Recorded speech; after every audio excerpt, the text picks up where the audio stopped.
Η ώρα είναι 6, υπόψη σου. Ναι.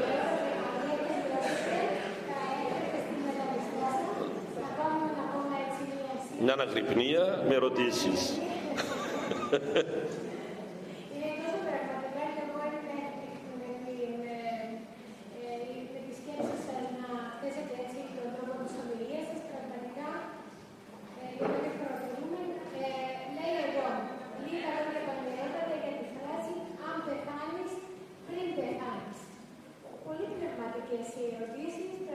Όλες θανατηφόρες.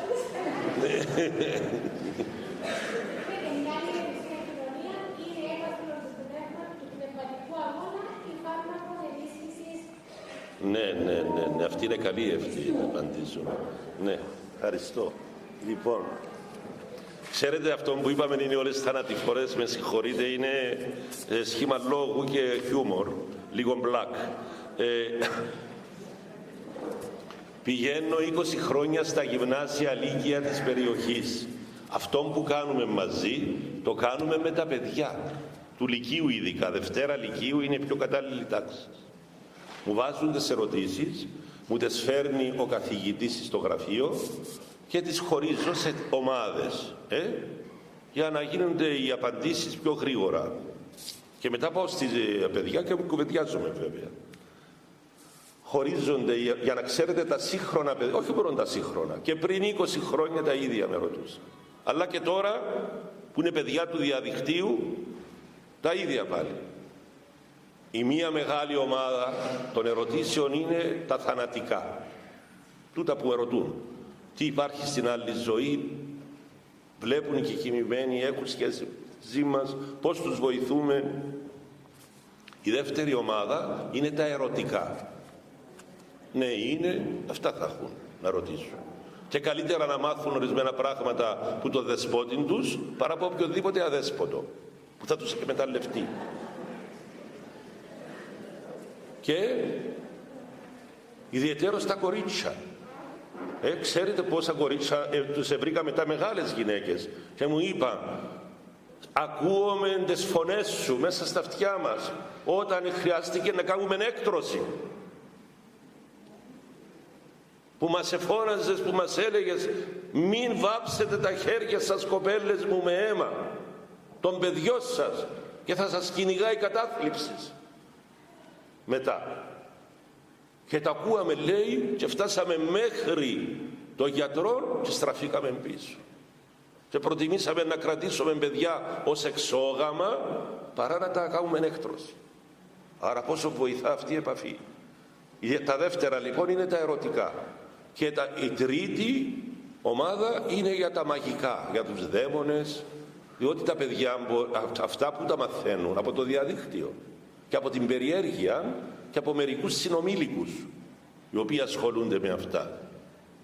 Λοιπόν, το πριν πεθάνεις, αν πεθάνεις πριν πεθάνεις, όταν πεθάνεις δεν θα πεθάνεις, αυτό ξέρετε δεν είναι από ορθόδοξους Αγίους, παρόλο που και στο Σταυροβούνι άμα πάτε οι άντρες θα το δείτε σε μια ταπελίτσα, όμως είναι σοφή, είναι σοφή ρίσεις Αράβων σοφών. Γενικά η Ανατολή έχει μια αποφθεγματική σοφία. Το λέει και ο Σεφέρης. Ας σου μιλώ με παραμύθια και παραβολές είναι γιατί τα ακούς γλυκότερα. Λοιπόν, αυτοί οι σοφοί της Περσίας αντελήφθηκαν ότι υπάρχει ένας θάνατος που είναι ο θάνατος της ψυχής. Όταν δηλαδή πάψει η ψυχή να αγωνίζεται εναντίον των παθών της, τότε είναι ο θάνατος της ψυχής. Οπότε αυτή η ψυχή που λέμε η ψυχή είναι αθάνατος. Αθάνατος σημαίνει αλφα στερητικών και θάνατος, αυτός που δεν έχει θάνατο. Λοιπόν, άμα η ψυχή είτε κουραστεί, είτε απελπιστεί, είτε βαρεθεί να αγωνίζεται κατά των παθών της, τότε αρχίζει και γεύεται το θάνατο. Και υπάρχει μεγάλος κίνδυνος να έρθει μετά ο θάνατος ο σωματικός και η ψυχή να μην έχει εφόδια για την αιώνια ζωή. Οπότε εδώ ισχύει το αν πεθάνεις πριν πεθάνεις. Αυτή είναι μία ερμηνεία. Υπάρχει και μια άλλη ερμηνεία πιο χριστιανική, πιο ορθόδοξη, ότι εάν σκοτώσουμε το σαρκικό φρόνημα μέσα μας, όσον είμαστε ζωντανοί, όταν θα πεθάνουμε δεν θα πεθάνουμε, διότι ήδη έγινε μετασχηματισμός της σαρκός σε πνευματικό φρόνημα. Εδώ χρειάζεται όμως έρωτας Χριστού, πόθος Χριστού, που εδώ είναι έναν άλλον ερώτημα, το οποίο είδαμε προχτές στο ΑΚΑ και μου έκαμε εντύπωση, και πολλά νέα παιδιά που ερωτούσαν, παρακαλώ, άκουσον, πώς Δεσπότη μου θα αυξηθεί ο πόθος μας για τον Χριστό. Αυτό είναι πολύ σημαντικό, ότι στις μέρες μας τα νέα παιδιά της Κύπρου μέσα από τόσους πόθους, να είναι καλά το διαδίκτυο, απομυθοποίησε όλους τους πόθους. Έχουν όλοι ξυσκολιστεί σε όλα. Οπότε στα 30 τους θέλουν σύνταξη. Και χτυπούν την πόρτα τη δική μας. Και σου λέει, εσύ που είσαι λαλίστατος Δεσπότης, τι λες? Πώς θα αποκτήσω έναν πόθο δυνατόν που να νικηθούν οι άλλοι πόθοι του χρήματος, της δόξας, της σάρκας? Εδώ είναι η ώρα μας. Είναι η ώρα μας. Και σας λέω, κάθε χρόνο τέτοιου είδους ομιλίες θα αυξάνεται ο κόσμος που θα θέλει να μας ακούσει. Αλλά εμείς θα έχουμε κάτι να πούμε. Αυτό είναι. Η Θεία Κοινωνία είναι έπαθλον του πνευματικού αγώνα ή φάρμακον ενίσχυσης του πιστού? Το δεύτερο είναι. Φάρμακον είναι. Φάρμακον είναι.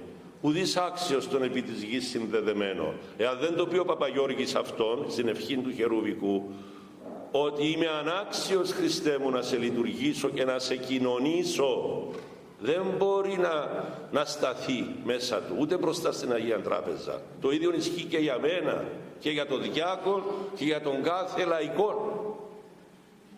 Γι' αυτόν έναν σημείο που πρέπει να προσέξουμε είναι η αίσθηση της αναξιότητάς μας. Δυστυχώς παλαιότερες χριστιανικές οργανώσεις και νοοτροπίες, ακόμη και εκκλησιαστικών ανθρώπων, εκαλλιεργούσαν τη δικαίωση, ότι είμαι δίκαιος. Εγώ δεν είμαι σαν τον τάδε Χορκανόν, ο οποίος πίνει ή εχώρισε μου τη γυναίκα του ή εμπαγιάνθρωπος. Οπότε αντιλαμβάνεστε, αν έκαναν και λίγη νηστεία και λίγη προσευχή, πηγαίναν και σε κανέναν κατηχητικό, νιώθαν ότι είναι δίκαιοι, ότι είναι καλοί. Μα εγώ, μου λέει, υπάρχει μου έτσι μια φορά σε μια κατοκοπήτησα, λέω ότι ήρθε να ξομολογηθεί καημένη. Και λέω, εσύ καλή είσαι, της λέω, αλλά έχει και σου μια μύτη, λέω, ότι είσαι μεγαλύτερη που τη δική μου. Λέω, εγώ? Λέω, ότι εσύ. Εγώ? Εσύ. Λέω, ότι σηκώθηκε και άφησε με. Σύξυλο. Λοιπόν, την ώρα που έφευγε της λέω, να ξανάρθεις. Ήρθε σε 3 χρόνια και μου είπε, άλλαξα, μου λέει, 5 πνευματικούς, αλλά κανένας δεν ήταν τόσο ειλικρινής και να μου λέει την παθολογία μου. Και προτιμώ, μου λέει, έστω αν είσαι λίγο πικρόγλωσσος κάποτε, να μου λες την αλήθεια. Έτσι. Άρα γνώσεστε την αλήθεια και η αλήθεια ελευθερώσει εμάς. Τώρα η Θεία Κοινωνία οπωσδήποτε, σας παρακαλώ, δεν είναι έπαθλο. Ουδέν επιήσαμεν αγαθόν. Ταύτα πάντα, λέει, αν πράξετε, μην έχετε την πεποίθηση ότι είστε οτιδήποτε. Βρέστε τρόπους να καλλιεργείτε την αναξιότητά σας. Η μάνα μου, η φημολογούμενη Αγία Μιλιά, λοιπόν, μας το καλλιέργησε πάρα πολύ αυτό το πράγμα. Επειδή που η γενιά του πατέρα μου είχα σε μια ροπή προς το χουμίσι, να λαλούν τα καλά τους, Λοιπόν, αυτή έμαθε από τη μάνα της το αντίθετο, να βρίσκει τα ελαττώματα της κάθε γενιάς. Και μου έλεγε, γε μου που μας επήρετε την αγάπη στα γράμματα, αλλά είμαστε νευρικοί. Και είμαστε και απότομοι και πληγώνουμε εύκολα τους ανθρώπους, και εσύ, λέει, μου επήρες που μένα και πρέπει να το προσέξεις το θέμα. Έγινηκα δεσπότης και μου έλεγε αυτά τα πράγματα. Είπε της μια φορά κάποτε μια εκεί της Ευρύχου, είδε μια φωτογραφία μου που ήμουν λαϊκός. Και λέει της, μα ποιος είναι τούτος? Δηλαδή είναι ο δεσπότης που ήταν μαθητής. Είναι τα όμορφο παιδί που ήταν. Είπε, για μένα. Λέει της, όχι κόρη μου, λέει της, του είναι πολλά ψηλός και μεγάλη μούτη του. Και ως που πέθανε ο γιος μου ήταν όμορφος. Καταλάβες? Δηλαδή μονίμως έβρισκε κάτι να μας ταπεινώσει. Ο Πάτερ Σιμεών, ο γέροντας μας εδώ στην Κύπρο, στο Μαυροβούνι, την έβαζε μέσα στο άβατο που έμεναν οι πατέρες. Λέω του, μην τη βάζεις μες στο άβατο και να ζηλέψουν οι άλλοι πατέρες. Ότι βάλει στη μάνα μου.